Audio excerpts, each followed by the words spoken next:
Okay, so are you ready to dive into Mary Shelley's Frankenstein? Yeah, absolutely. But trust me, we're skipping the like cheesy Hollywood tropes for this one. Okay. You've given us these incredible letters and confessions, so forget the lumbering monster cliches. We're going deep, okay? Yeah. Into Victor Frankenstein's mind and his creations. It's like we've got Victor's diary entries interwoven with this incredibly eloquent being he creates. Right.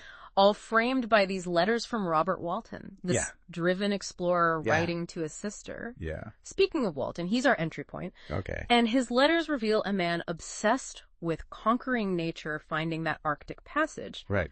Ambition, like that has to resonate, right? You must feel that pull in your own field. Absolutely. What fascinates me is how Shelley connects that ambition with the yearning for connection. Walton craves someone to share his discoveries with someone who gets it. It's a very human need, wouldn't you say? Yeah, definitely. Especially for someone like you, constantly seeking deeper understanding. It's like that thrill of discovery is only as good as who you get to tell about it afterwards. Exactly. But with Victor, his story starts in a much darker place. I mean, even as a kid, he's obsessed with alchemists, Albertus Magnus, Paracelsus guys, who are basically the rogue scientists of their day. Right. It's almost like a red flag, right? Like, sure, everyone loves a good science experiment. Sure. But Victor's digging into stuff most people wouldn't touch. What's your take on that? Is it pure intellectual curiosity, or is there something more going on there? It's fascinating. Victor devours books about voyages and discoveries. Right. But his father points out that his reading was limited, almost obsessive. Huh. It's like he's laser-focused on these grand achievements, but missing the bigger picture. Right. The human element. That's something we all have to watch out for, right? Yeah. Getting so caught up in the pursuit of knowledge that we neglect other perspectives. He's definitely missing some crucial pieces of the puzzle, and this is where those two contrasting professors come in. Okay. Ming Crimp, who practically laughs Victor out of the room for his old school reading list, and M. Waldman, who has a completely different reaction. Remember that line about the old alchemist writings being 1,000 years old and as musty? It's as if Shelley's reminding us that even outdated ideas, things dismissed by the mainstream, can hold this weird allure, this power. Yeah. Kind of like how we're drawn to these forgotten stories, right? There's a reason they stick around. Absolutely. And then boom, the creation scene. Like, Shelley's a genius at building suspense, though. Right. Victor dances around the actual process, keeping the specifics hidden from Walton and from us. Yeah. But then we get that description of the creature. Yeah. Yellow skin, flowing black hair, almost beautiful until you get to the eyes. Right. Watery, set in dun white sockets with that shriveled complexion. Yeah, it's vivid. It's like Shelley slams us right into that gap between what Victor intended and the horrifying reality. Right. Have you ever experienced that kind of disconnect? Where the outcome is so far from what you envisioned? It's a primal fear, isn't it? Mm-hmm. The unintended consequences of our actions, especially when we're pushing boundaries. Yeah. Victor's instant horror. It's something that resonates even centuries later. Right. It makes you wonder, how much responsibility do we bear for the things we create? Yeah. Even when they don't turn out as planned. And it's not just the creature of Victor's shutting out. Right. We've got those letters from his father gently reminding him, I know that while you are pleased with yourself, you will think of us with affection. Oh, wow. It breaks my heart a little, you know, like beneath the gentle chiding. You can hear how much Victor's family misses him.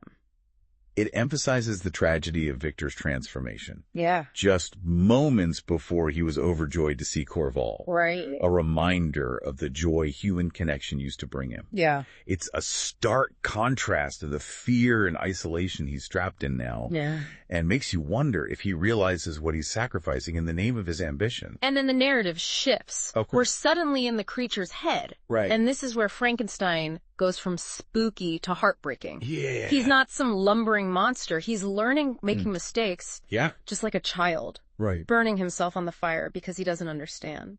Oh, wow. Taking shelter in that hovel, discovering the world through observation. All right. It makes you wonder what was going through his mind during those early days. His journey of self-discovery is fascinating. Yeah. He's captivated by language, by music, by the emotions of the de Lacy family. Yeah. Remember those books? He finds Plutarch's Lives, Goethe's Sorrows of Young Werther. Right. he's craving knowledge just like you with this deep dive. And these aren't just any books. Yeah. They're full of ambition, morality, love, despair, all the things that make us human. Right. Makes you wonder, what kind of person could he have become with the right guidance? It's like he's piecing together what it means to be human from these scraps of stories, these glimpses into the DeLacy family. And he doesn't just want to observe. Remember that aha moment when he decides to reveal himself to them. He wants connection, acceptance, just like any of us. Yeah.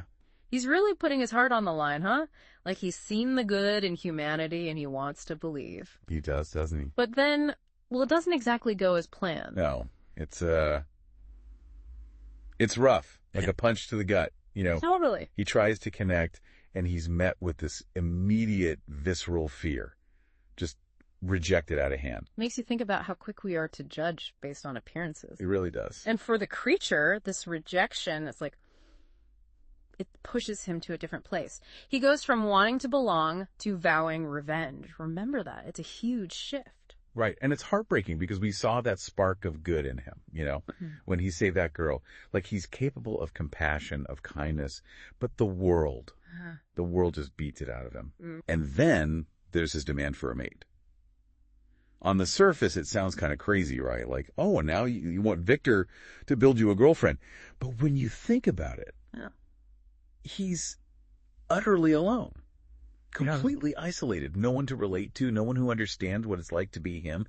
It makes you think. Yeah, definitely. And what would you do in that situation? How far would you go to escape that kind of loneliness? That's a great question. And it gets at the heart of Victor's responsibility, doesn't it? He created this being, this intelligent, feeling creature, without a second thought about the consequences. Right. What are obligations to the things we create? Whether it's artificial intelligence or a work of art or even just an idea, it makes you think. Totally. And this is where Shelley really leaves us hanging. We've got that chilling line from the creature, "I shall be with you on your wedding night." But we don't actually see what happens next. That's brilliant and terrifying. Like, we're left to imagine the possibilities. And Victor, in those final lines, he's consumed. He's so focused on capturing the creature that he's lost sight of everything else. His family, his friends, his own well-being. Yeah, he lost in the chase. Exactly. And it makes you wonder if he's actually achieved anything at all, or if he's just chasing ghosts. So, we've gone deep into this story, this exploration of ambition and isolation, the desire for connection, the tragic consequences of unchecked ambition, and that final question that lingers. Was Victor wrong to create life in the first place? Or was it his failure to understand, to guide his creation, that led to their downfall? It's a question that has haunted readers for centuries, and I think it's one that will stay with us too. Absolutely. So much to think about. Well, that was a deep dive. Thanks for taking us there. Thanks for having me. It's always a pleasure to talk about this book.